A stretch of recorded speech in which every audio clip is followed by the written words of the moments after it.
ध्वनी प्रसारण. ध्वनी प्रसारण म्हणजे काय की आवाजाचं प्रसारण कशा कशा मार्फत होत आहे ते त्यांनी इथे सांगितलेलं आहे. मग हे कशा मार्फत होत आहे हे तुम्हाला माहीत आहे मुलांना. आपण चर्चा केली होती की ध्वनीचं हे प्रसारण एखाद्या मोठ्या गाड्यांमुळे देखील होत आहे, की मोठमोठ्या गाड्यांचा आवाजाचा जो हॉर्न आहे तो वाजल्यामुळे होत आहे. एखादं मोठं गाणं मोठा टेप रेकॉर्डर लावला असेल त्याचा देखील आवाज होत आहे. एखादा मोर्चा जर निघाला असेल तर त्याचाही आवाज होत आहे. एखादं जोरदार भांडण चाललं असेल तर त्याचाही आवाज होत आहे. अशा प्रकारे एखादा जर जोरात टीव्ही लावला असेल तर त्या टीव्हीचा आवाज देखील मोठ्या आवाजाचा आहे आणि तो देखील आवाज आपल्याला सहन होत नाही. मग ही ध्वनी प्रसारणची माध्यमे देखील मुलांना आपण पाहणार आहोत चित्राच्या माध्यमातून. ध्वनी स्रोतापासून ध्वनी लहरी सर्व बाजूला पसरणे म्हणजे ध्वनी प्रसारण होय. की त्यांनी सांगितलं की ध्वनी प्रसारण म्हणजे काय, की त्याची तुम्हाला व्याख्या दिलेली आहे. बघा ते त्यांनी व्याख्या दिलेली आहे की ध्वनी स्तोत्रापासून ध्वनी लहरी सर्व बाजूंना पसरणे. ध्वनी स्तोत्रापासून ध्वनी लहरी सर्व बाजूंना पसरणे म्हणजेच काय, त्याला म्हणणार आपण ध्वनी प्रसारण म्हणा. ध्वनी प्रसारण म्हणजे की ध्वनीचं प्रसारण, आवाजाचं प्रसारण होणे म्हणजे ते स्प्रेड होणे असं आपण त्याला समजूया. काय आहे पण त्याची जी डेफिनेशन काय आहे बघा इथे दिली आहे. ध्वनी स्तोत्रापासून ते ध्वनीचं जे स्तोत्र आहे मग कोणतं आहे, जसं मी तुम्हाला सांगितलं टीव्ही आहे, रेडिओ आहे, टेप रेकॉर्डर आहे, गाड्या आहेत, जे सर्व आहे ते सगळं काय आहे ध्वनी स्तोत्र आहे. बरोबर.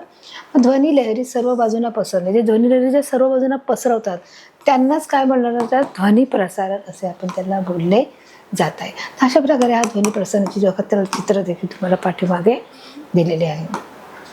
ध्वनी स्तोत्राभोवती असणाऱ्या ज्या पदार्थातून ध्वनी लहरी पसरतात त्यांना ध्वनी प्रसारणाची माध्यमे म्हणतात.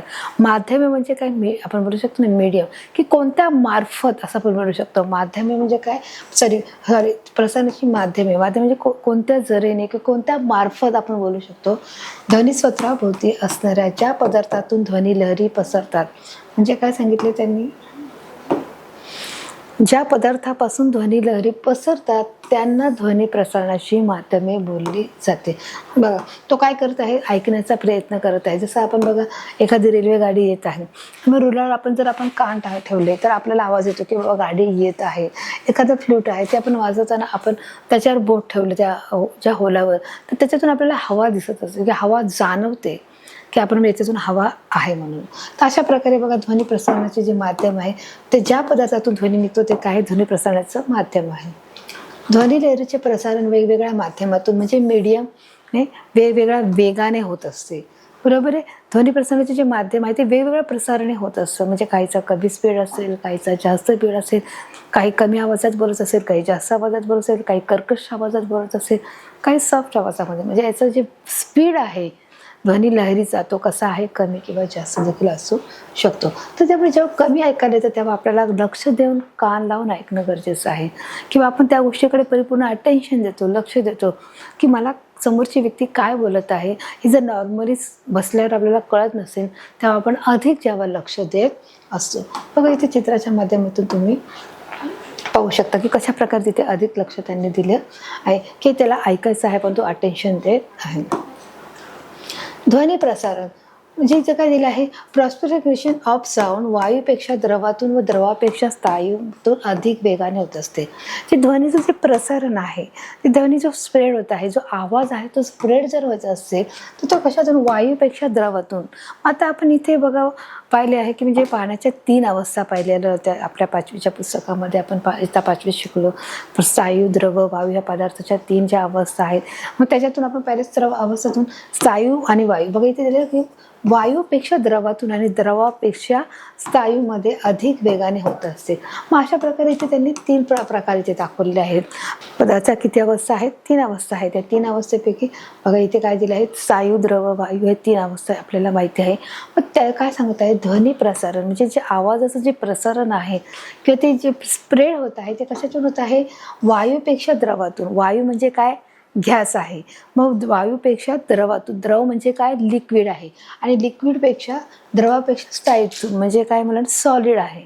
स्थायू, द्रव आहे. मग कशात सगळ्यात जास्त आहे, स्थायूमध्ये आहे. म्हणजेच काय आहे मुलांनो बघा इथे स्थायूतून अधिक होत आहे. सॉइल, लिक्विड आणि गॅस सॉइडमधून जास्त होत आहे. म्हणजे जे प्रसारण आहे सगळ्यात जास्त कशात होत आहे, स्थायूमधून हे प्रसारण सगळ्यात जास्त होत आहे. हा परीक्षेला प्रश्न विचारला जाऊ शकतो की परीक्षेत प्रश्न हा गाळली जागा येऊ शकतं. आता हे जे तुम्हाला इथे दाखवलं आहे, हा काय आहे, जिथे पृथ्वीचा जो निवांत भाग आहे, जिथे कोणत्याही प्रकारची रहदारी नाही, कोणत्याही प्रकारचा गोंगाट नाही आहे. मग त्यांनी इथे विचारले निर्वांत म्हणजे काय? व्हॅक्यूम म्हणजे जिथे हवा नाही अशी संपूर्णपणे रिकामी जागा, जिथे हवा नाही. मग कुठे आहे? पृथ्वीच्या वरती. जसं आपण बोलतो ना चंद्रावर हवा नाही, पाणी नाही, म्हणजे ते कशी आहे? निर्वांत जागा आहे. जिथे निर्वांत जागा म्हणजेच काय? जिथे हवा नाही अशी संपूर्णपणे रिकामी जागा, की जिथे कोणत्याच प्रकारचा गडबड नाही, गोंधळ नाही, कोणत्या प्रकारची घरं नाही, कोणत्या प्रकारची वस्तू नाही. निर्वांत जागा आहे जिथे कोणत्याही प्रकारचा हवा नाही आहे, पाणी नाही आहे. मग तिथे निर्वांत जागेतून ध्वनीचे प्रसारण होत नाही. मग अशा ठिकाणाहून कोणत्याही निर्वांत जागेतून ध्वनीचे प्रसारण होत नाही. ती ध्वनी आवाज तो स्प्रेड होऊ शकत नाही आहे. आणि म्हणून त्याने सांगितलं आहे की ज्या ठिकाणी निर्वांत जागा असेल, शांत जागा असेल, तिथे हवा जर नाही आहे, म्हणजे याचा ध्वनीचा किंवा आवाजाचा जो संबंध आहे तो हवेशी निगडीत आहे. जिथे हवा आहे तिथे आवाज काय होऊ शकतो? स्प्रेड होऊ शकतो. जिथे हवा नाही आहे तिथे आपण त्याला निर्वांत बोलतो आहोत. म्हणजेच काय आहे? तिथे हवा नाही आहे. आणि जिथे हवा नाही तिथे काय होऊ शकत नाही? ध्वनी स्प्रेड होऊ शकत नाही, त्याचं ध्वनीचं प्रसारणही होऊ शकत. पण निर्वांत जागेतून ध्वनीचे प्रसारण हे होत नाही आहे. आणि म्हणून आपण इथे बघा पाहत आहोत की निर्वांत जागेमध्ये काय होत नाही आहे? हवेचे प्रसारण हे होणं शक्य नाही आहे. पुढचं आहे गोंगाट आणि ध्वनी प्रदूषण, नॉईज पोल्युशन. इथे सांगितलेलं आहे की गोंगाट आणि ध्वनी प्रदूषण. गोंगाटचा अर्थ काय? की जिथे खूप प्रकारचा आवाज, गडबड आहे, तिथे खूप प्रकारचं जे किचकिच आहे आणि खूप मोठ्या आवाजामध्ये तिथे बोललं गेलेलं आहे, खूप जोरात तिथे बोललं गेलेलं आहे, शाब्दिक वाद आहे, त्याला आपण काय बोलत आहोत? गोंगाट बोलत आहोत. ध्वनी प्रदूषण हे तुम्हाला माहिती आहे की आवाजाचं प्रदूषण आहे, की जे पॉल्युशन आहे, जे होतं, की जे आपलं बोलू शकतो व्हॉइस पॉल्युशन आहे, ते खूप मोठ्या प्रकारात आपल्या रहदारीवर आपल्याला दिसून येत असतं. ते देखील आपण इथे पाहणार आहोत, चित्राच्या माध्यमातून समजून घेणार आहोत.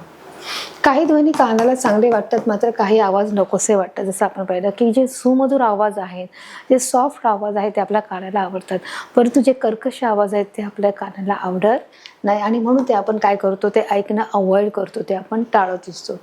काही ध्वनी कानाला बघा, मग ते पुन्हा त्यांनी दाखवलंय की कशा प्रकारे जर हॉर्न वाजवला तर तो आपल्याला कानाला कर्कश वाटतो. मोठा आवाज हा कर्कश म्हणजे हार्श वाटतो. कर्कशचा अर्थ काय आहे? हार्श वाटणे. आता इथे मोठे मोठे टेप रेकॉर्डर लावले आहेत, गाणे लावले आहेत, आणि हे गाणे लावल्यामुळे यांच्या कानाला काय झालेलं आहे? त्रास झालेला आहे.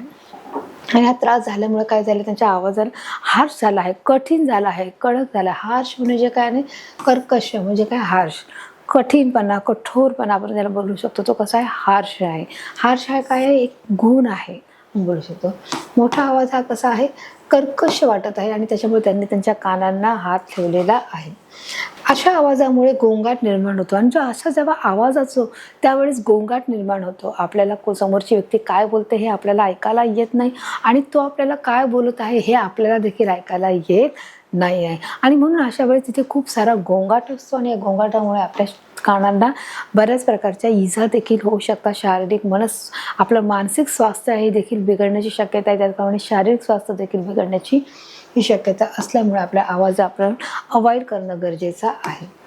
आता बघा इथे त्यांनी मोठ्या किंवा सततच्या आवाजाचे, गोंगाटाचे त्या ठिकाणच्या लोकांवर वाईट परिणाम होऊ शकतात. जसं मी आताच सांगितलं की ज्या ठिकाणी मोठ्या किंवा सततच्या आवाजाने, जिथे मोठा आवाज किंवा लाऊड स्पीक बोललं जातं, की मोठ्या लाऊड स्पीकरने जेव्हा बोललं जातं, आणि सततच्या आवाजाने किंवा सततचे जे आवाज आहे, जे लाऊडस्पीकरचा आवाज आहे किंवा त्याचप्रमाणे रहदारीचा जो हॉर्नचा आवाज आहे, याचं जे इन्व्हायरमेंट आहे, हे जे सारखं होत राहिलं किंवा सततचा हा आवाज नित्याचा होत राहिला, दैनंदिनीचा होत राहिला, तर गोंगाटच होत राहिला, तर त्या ठिकाणच्या लोकांवर वाईट परिणाम होऊ शकतात. त्या ठिकाणच्या लोकांवर, म्हणजे ज्या ठिकाणी तिथे आवाज असतो, म्हणजे उदाहरणार्थ आपण समजूया की एखाद्या, ज्यात बघा आपण असं म्हणू शकतो की एखादी बिल्डिंग आहे, त्या बिल्डिंगच्या समोरच एक खूप मोठा रस्ता आहे की जो काय करत आहे, त्या ठिकाणी खूप मोठमोठ्या गाड्या जात आहेत, वाहनं जात आहेत. मग अशा वाहनांचा आवाज सततच्या जे जवळ लोक आहे बिल्डिंगच्या, तिथे तो आवाज येत असेल, मग ते सततच्या हॉर्न वाजवणे आहे, गोंगाट आहे, आवाज आहे, आणि मग हा आवाज नित्याचा जर झाला तर आपल्या शरीरावर, आपल्या मनावर, या दोघांचाही त्याच्यावर परिणाम होत आहे. आणि म्हणून त्यांनी की लोकांवर वाईट परिणाम होऊ शकतात. त्यामुळे तिथे तुम्ही विचार करायला, वाईट का दिलं आहे इथे? वाईट परिणाम कसे काय होऊ शकतात? आपलं मानसिक स्वास्थ्य बिघडू शकतं, मुलांना माणसाची चिडचिड होऊ शकते, डोकेदुखी होऊ शकते. सतत तोच आवाज ऐकून आपल्या डोक्याला त्रास होऊ शकतो. त्याचमुळे आपलं मानसिक स्वास्थ्य बिघडू शकतं, आपलं कॉन्सन्ट्रेशन राहत नाही, आपण लक्ष एकचित्त करू शकत नाही, अभ्यासाचे लक्ष केंद्रित करू शकत नाही, आपलं लक्ष विचलित होऊ शकतं आणि त्याच्यामुळे खूप सारे वाईट परिणाम होतात. मग आपल्याला अभ्यासाची सवय तुटून जाते, आपले झोप डिस्टर्ब होते. जे आजारी लोक आहेत घरामध्ये त्यांनाही झोपेचा त्रास होऊ शकतो. जे लहान मुलं आहेत ते देखील दचकतात, ते घाबरतात आणि त्यांची देखील निद्रा नाश होते. मग अशा प्रकारे ह्या सर्व गोष्टीचा परिणाम होत असतो. मोठ्या आवाज आणि सततच्या आवाजामुळे अशा सगळ्या गोष्टी घडत असतात. मग कोणते धोके निर्माण होतात? जसं मी आता सांगितलं, मानसिक थकवा जाणवतो की आपल्याला मानसिक थकवा जाणवतो की आपल्याला झोप न मिळाल्यामुळे आपण परिपूर्ण थकून गेलेले असतो. जसं खूप दिवस झोपलं नाही तर आपल्या शरीराला झोपेची गरज असते, त्याचप्रमाणे आपल्या मनाला देखील शांतीची गरज असते की मानसिक थकवा कुठेतरी जाणवतो, मग चिडचिडपणा येतो आणि शांत वाटत नाही. मग आपल्या मनाचं जे आरोग्य आहे ते काय होतं, बिघडत जातं. आपल्याला शांती वाटत नाही, मानसिक थकवा येतो, चिडचिडपणा होतो. सततच्या आवाजामुळे आपण कॉन्सन्ट्रेट करू शकत नाहीत कोणत्याही गोष्टीवर. मग ते अभ्यास असू दे, एखादं काम असू दे, आपलं लॅपटॉपचं वर्क असू दे, आपण त्याच्यामध्ये काय करू शकत नाही, काम करू शकत नाही. मग ते काम बिघडलं, त्या कामामध्ये काही व्यत्यय आला तर आपल्याला काय होते, चिडचिडपणा येतो. मग समजा एखादा मुलगा अभ्यास करायला लागला, त्याचं गणित चुकलं, मग अरे याचं सर्व कारण हे आवाज येत होताना मला काही लक्षातच राहिलं नाही. आणि म्हणून जर एखादा मुलगा व्हिडिओ बघत असेल अभ्यासाचा आणि त्याच्यामधून आवाजमधूनच गाडी गेली तर त्याचं तेवढं स्किप झालं ना, त्याच्यामुळे त्याला समजलंच नाही. आणि मग परीक्षेला त्याने जसं तसं लिहिलं, जर उत्तर चुकीचं आलं तर मग तो बोलू शकतो की अरे, म्हणून त्याची चिडचिड होते. चिडचिड होणे स्वाभाविक आहे, मानसिक थकवा जाणवतो, शांत वाटत नाही. मग या सर्व परिणामाला आपल्याला शांत जावं लागते. बघा अशा प्रकारे बघा आपण थकून जातो, नीट लक्ष देऊन काम करता येत नाही, की आपल्याला कॉन्सन्ट्रेशन होत नाही, कॉन्सन्ट्रेट आपण करू शकत नाही आहेत, कोणत्याही गोष्टीत फोकस होत नाही आहे.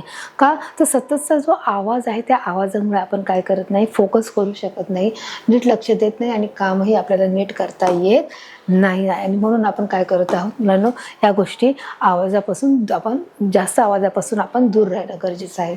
कानाची ऐकण्याची क्षमता कमी होऊन बहिरेपणा पण येऊ शकतो. आता मोस्ट इफेक्टिव्ह जे बघा प्रश्न आहे आपल्यातला, मोस्ट इम्पॉर्टंट जो क्वेश्चन आहे की त्यामुळे सततचा जो आवाज असा मोठा आपण ऐकत राहिला तर आपल्या कानाला बहिरत्व येईल.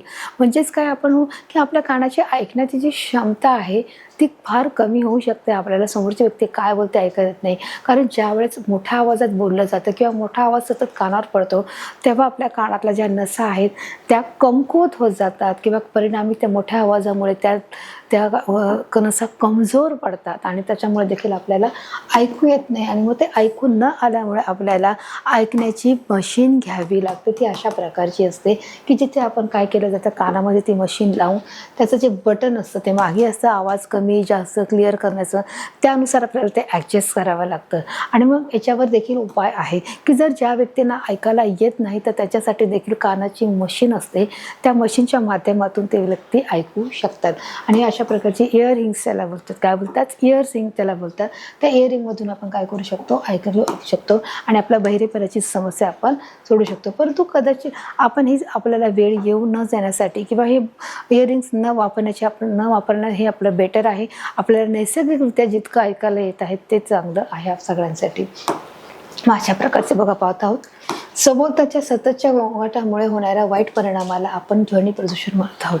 आता इथे त्यांनी ध्वनी प्रदूषणाची व्याख्या दिली आहे, डेफिनेशन दिलं आहे. सभोवताच्या सततच्या गोंगाटामुळे, सतत जो गोंगाट होत आहे, आवाज होत आहे, सतत त्या गोष्टीचा आवाज वाढत आहे, त्याच्यामुळे त्याच्या वाईट परिणामाला आपण काय बोलतो, ध्वनी प्रदूषण बोलत आहोत. की ज्याच्यामुळे आपल्या समाजावर वाईट परिणाम होत आहे आणि हे प्रदूषण आपल्या कोणासाठीही चांगलं नाही, त्याचे सतत आपल्यावर वाईटच परिणाम होत आहे.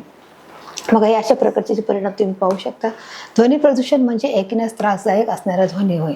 ध्वनी प्रदूषणाची व्याख्याच काय की ऐकण्यास त्रासदायक म्हणजे कोणते की जेव्हा ग्रिल मशीन चालू आहे तर तो ऐकायला त्रास होत आहे, सतत ग्रिल मशीनचा आवाज येत आहे, त्याचा त्रास होत आहे. कार्पेंटर आहे तर सतत तो काय करत आहे, लाकूड काटिंगचं काम चालू आहे करवतीने, मग त्याचा आवाज येत आहे, मोटरीचा आवाज येत आहे. त्याचप्रमाणे एरोप्लेनचं सतत जात आहे, एरोप्लेन म्हणा किंवा एखादं हेलिकॉप्टर म्हणा ते जात आहे तर त्याचा सतत आवाज येत आहे. मग अशामुळे देखील आपल्याला काय होतं, ऐकण्यास त्रास होणे किंवा त्रासदायक असणारा ध्वनी हा आहे तो आपल्याला कानांना आपल्याला सहन होत नाही आहे. आता त्यांनी सांगितलं ध्वनी प्रदूषणावर उपाय. म्हणजे त्याच्यावरती उपाय काय आहेत की आपण उपाय करू शकतो त्याच्यावरती. बघा इथे दिले measures for the preventing noise pollution इथे दिले आहे. जे उपाय आपण काय करू शकतो मुलांनो, तर त्याच्याने सांगितले की आपण काय केलं पाहिजे, हे आवाज आपण हे जे ध्वनी प्रदूषण आहे ते टाळले गेले पाहिजे. आपण आपला आवाज कमी ठेवला गेला पाहिजे. रेडिओ आणि टी व्ही बघताना आवाज हा कमी असणं गरजेचं आहे. हॉर्न शक्य असेल तरच वाजवणं हे गरजेचं आहे. जेव्हा काम असेल तेव्हाच काम करणं गरजेचं आहे. रात्रीच्या वेळेस काम करू नये, जेणेकरून लोक झोपलेले असतात त्यावेळेस आपण कोणताही कर्कश आणि मोठ्या आवाजामध्ये आपण काय करणं गरजेचं नाही. टी व्ही लावणं गरजेचं नाही. जे आजारी पेशंट आहे, जे म्हातारे आहे, जे वयस्कर आहे, जे लहान मुलं आहेत, यांना त्रास होणे यांची काळजी घेणं हे देखील आपल्या हातामध्ये आहे. चला तर आपण बघा पाहूया चित्रामध्ये. बघा काय दिलेलं आहे, गाड्यांचे हॉर्न शक्यतोवर वाजवू नये. गाड्याचे हॉर्न शक्यतो वाजवू नये, की आपण थोडा वेट करावा, आपण थांबावं आणि जर समोरच्या व्यक्तीला जाऊ देण्याचा प्रयत्न करावा. परंतु आपण सारखं हॉर्न वाजवून आपण त्रास देऊ नये किंवा ते ध्वनी निर्माण करू नये. गाड्याचे हॉर्न शक्यतो वाजवू नये, त्यांनी जो पहिलं सांगितलेलं आहे. दुसरं सांगितलं आहे घरातील टी व्ही रेडिओचे आवाज आपल्यापुरतेच मर्यादित ठेवावे. घरातली जी टी व्ही आणि जो रेडिओ आहे तो आपल्यापुरता मर्यादित ठेवा, की आपल्याला जेवढा आवाज ऐकायला येईल तेवढ्या आवाजामध्येच आपण त्याचा व्हॉल्यूम काय करावा, ठेवावा. तो व्हॉल्यूम जास्तही नसावा आणि कमीही नसावा, की आपल्याला जेवढा आवाज ऐकायला येईल आपल्या घरापुरता तो मर्यादित ठेवा, जेणेकरून बाहेरच्या लोकांना त्रास होऊ नये, ध्वनी प्रदूषणाचा त्रास होऊ नये, याची आपण मात्र खबरदारी घेणं गरजेचं आहे. जसं इथे बघा चित्रामध्ये सांगितलेलं आहे की जो टी व्ही बघत आहे त्याचा आवाज हा लिमिटेड असला पाहिजे.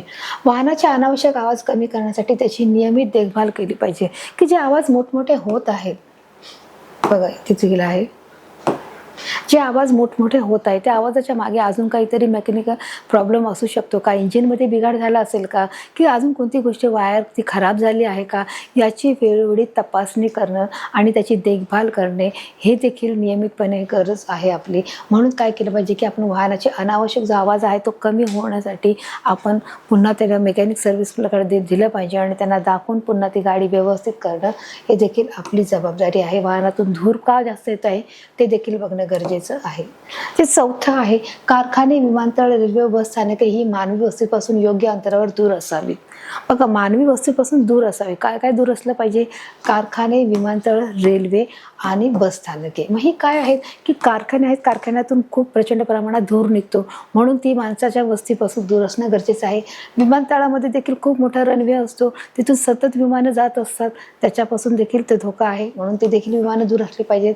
रेल्वे आणि बस स्थानक की सतत रेल्वे जात असते, मग ते रेल्वे क्रॉस ओलांडू नये कोणी, म्हणून त्यासाठी देखील रेल्वे आणि बस हे काय करणं गरजेचं आहे, मानवी वस्तीपासून योग्य अंतरावर दूर असावी, जेणेकरून त्याचा आवाज हा आपल्याला येऊ नये. किंवा बसचा देखील जो धूर आहे किंवा सतत जर बस समोर असेल तर मुलं जी लहान मुलं आहेत ती पटकन बाहेर झाली जातात, त्यांचा देखील धोका असतो.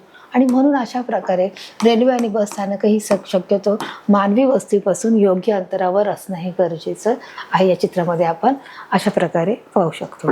तर अशा प्रकारे आपण मुलांना पाहिलं आहे की या पाठामध्ये असलेला आपला जो पाठ आहे ध्वनी आहे, ध्वनीच्या माध्यमातून पाहिलं की ध्वनी म्हणजे काय, ध्वनीचे महत्त्व म्हणजे काय, ध्वनीचे प्रकार म्हणजे काय, ध्वनीचे स्तोत्र काय आहे आणि मग कशा प्रकारे त्याचा आपण उपाययोजना आहे, त्या ध्वनी प्रदूषणावर कोणते उपाय आहेत ते देखील आपण याच्यामध्ये पाहिलेले आहेत. आता आपण पाहणार आहोत सारांशाच्या माध्यमातून आपण बघणार आहोत ध्वनीच्या निर्मितीसाठी कंपनाची आवश्यकता असते व ध्वनीच्या प्रसारणासाठी माध्यमाची आवश्यकता असते.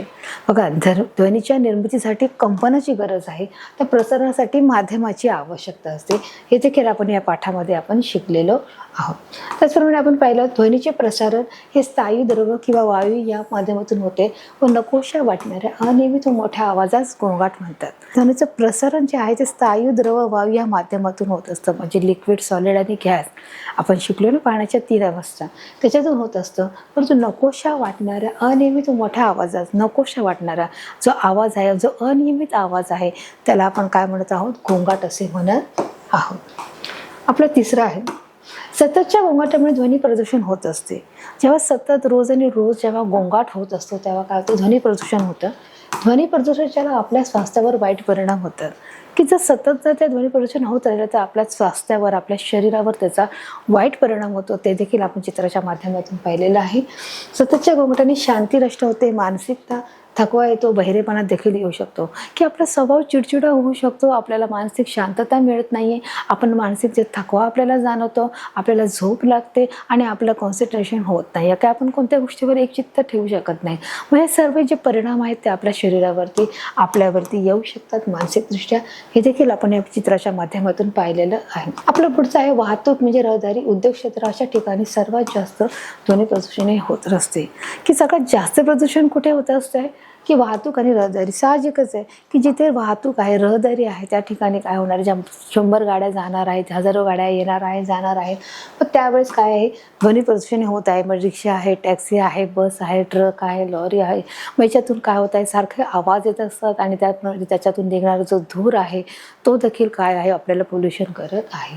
ध्वनी प्रदूषण ही एक सामाजिक समस्या आहे. त्याने काय सांगितलं आहे की ध्वनी प्रदूषण कशी आहे, ही वैयक्तिक आहे का, ही स्वतःपुरती आहे का, तर नाही, ती सामाजिक आहे. म्हणजे समाजात जे लोक राहतात त्या सर्वांसाठी सामाजिक जी समस्या ही समस्या आहे. त्याचप्रमाणे आपला जो शेवटचा पॉईंट आहे, ध्वनी प्रदूषण रोखण्याचे उपाय सर्वांनी करणं गरजेचं आहे. की ही जी जबाबदारी आहे, ध्वनी प्रदूषण होऊ नये यासाठी, ते रोखण्यासाठी ही सर्वांची जबाबदारी आहे की सर्वांनी शक्यतो काळजी घेणं गरजेचं आहे.